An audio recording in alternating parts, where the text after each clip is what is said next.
السلام علیکم معزز ناظرین، مسلمانوں پر دن میں 5 نمازیں فرض ہیں اور 5 بار وضو کرنا پڑتا ہے۔ ہمیں لگتا ہے کہ وضو صرف ہاتھ منہ دھونا ہے۔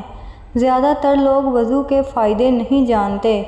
صرف ایک بار وضو کرنے کا کیا فائدہ ہو سکتا ہے، اس کی کتنی بڑی فضیلت ہے، آج آپ لوگوں کے سامنے یہ سب کچھ بیان کریں گے۔ پھر آپ خود کہیں گے کہ سارا دن وضو میں رہنے کا کتنا بڑا فائدہ ہے، اور وہ وظیفہ آپ کے ساتھ شیئر کریں گے کہ انسان وہ وظیفہ کر لے تو ساری زندگی بدل جائے گی۔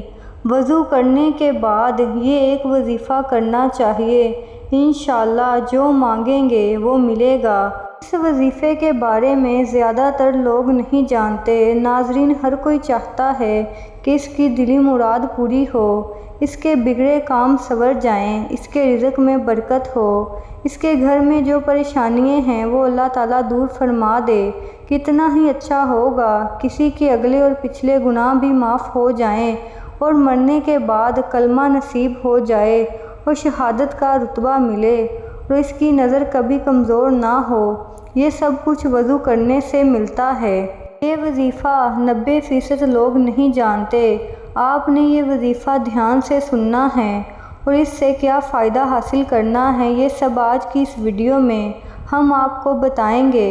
سب سے پہلے وضو کرنے کے فائدے اور وضو کرنے کی فضیلت جان لیتے ہیں، تاکہ آپ لوگوں کو وضو کرنے کا صحیح طریقہ سمجھ آ جائے، اور اس کے بعد آپ کو وظیفہ بتائیں گے۔ جو بندہ استغفار کرتا ہے، اللہ تعالیٰ اس بندے کے رزق میں برکت عطا کرتا ہے، اس کے گناہ معاف فرما دیتا ہے اور رزق میں اضافہ فرما دیتا ہے، اس کے ہر کام میں برکت عطا فرماتا ہے۔ ہم اپنے گناہوں پر ہم لوگ دھیان نہیں دیتے۔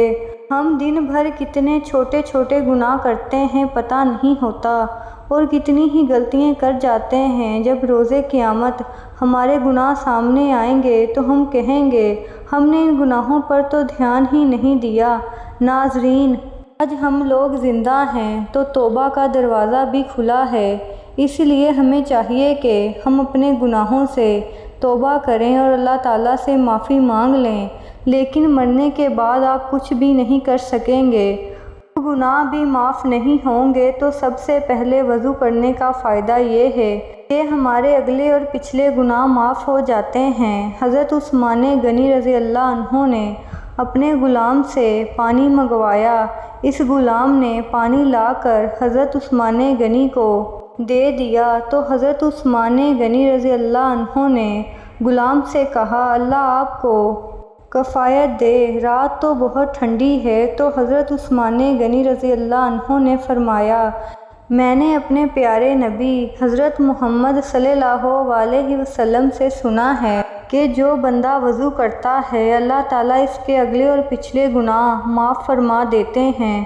حضرت محمد صلی اللہ علیہ وسلم نے حضرت انس رضی اللہ عنہ کو فرمایا کہ وضو رہا کرو، ملک الموت جس کی روح قبض کرتا ہے، اگر وہ وضو کی حالت میں ہوگا تو وہ شہید کا رتبہ پاتا ہے۔ جو بندہ وضو کر کے سوتا ہے ساری رات اللہ تعالیٰ اس کے نامہ اعمال میں ثواب اور نیکیاں لکھتے ہیں۔ لیکن افسوس کی بات یہ ہے کہ آج کل ہم لوگ پاک صاف نہیں رہتے تو باوضو کیسے رہیں گے؟ جب وضو نہیں کریں گے تو ہم لوگ نماز کیسے پڑھیں گے؟ حضرت محمد صلی اللہ علیہ وسلم نے فرمایا کہ جنت کی کنجی نماز ہے اور نماز کی کنجی طہارت ہے۔ حضور پاک صلی اللہ علیہ وسلم نے فرمایا کہ قیامت والے دن میری امت کے لوگ اس وجہ سے بلائے جائیں گے کیونکہ ان کے ہاتھ اور پاؤں اور منہ چمکتے ہوں گے۔ جو بندہ وضو پر وضو کرتا ہے اللہ تعالیٰ اس کے نامہ اعمال میں 10 نیکیاں لکھ دیتا ہے۔ حدیث شریف میں ہے کہ جس نے صحیح طرح وضو کیا اور کعبے کی طرف اپنا منہ کر کے آسمان کی طرف دیکھ کر دوسرا کلمہ پڑھا، اللہ تعالیٰ اس کے لیے جنت کے 8 دروازے کھول دیتا ہے۔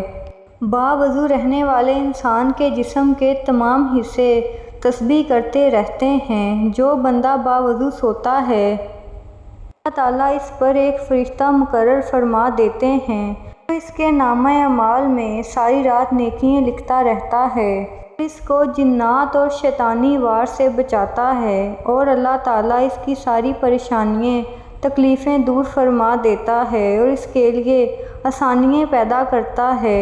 اب ہم جان لیتے ہیں کہ وضو کے کیا فائدے ہیں۔ وضو بلڈ پریشر کو کنٹرول کرتا ہے۔ وضو جسم کے اندر بیکٹیریا کو جسم کے اندر ہی ختم کر دیتا ہے۔ وضو سے ہمارا جسم تر و تازہ رہتا ہے۔ تو وظیفہ جان لیجئے جو آپ نے وضو کرنے کے بعد کرنا ہے۔ سب سے پہلے آپ نے حضرت محمد صلی اللہ علیہ وسلم پر 3 مرتبہ درود پاک پڑھنا ہے۔ اس کے بعد 41 مرتبہ یا حیو یا قیوم پڑھنا ہے اور آخر میں درود پاک 3 مرتبہ پڑھنا ہے۔ جب آپ مسجد جا رہے ہوں وضو کر کے تب بھی پڑھ سکتے ہیں، رات کو سوتے وقت بھی پڑھ سکتے ہیں۔ نماز کی پابندی ضرور کیجیے کیونکہ نماز ہم سب مسلمانوں پر فرض ہے۔ اللہ تعالیٰ ہم سب مسلمانوں کو نیک اعمال کرنے کی توفیق عطا فرمائے، آمین۔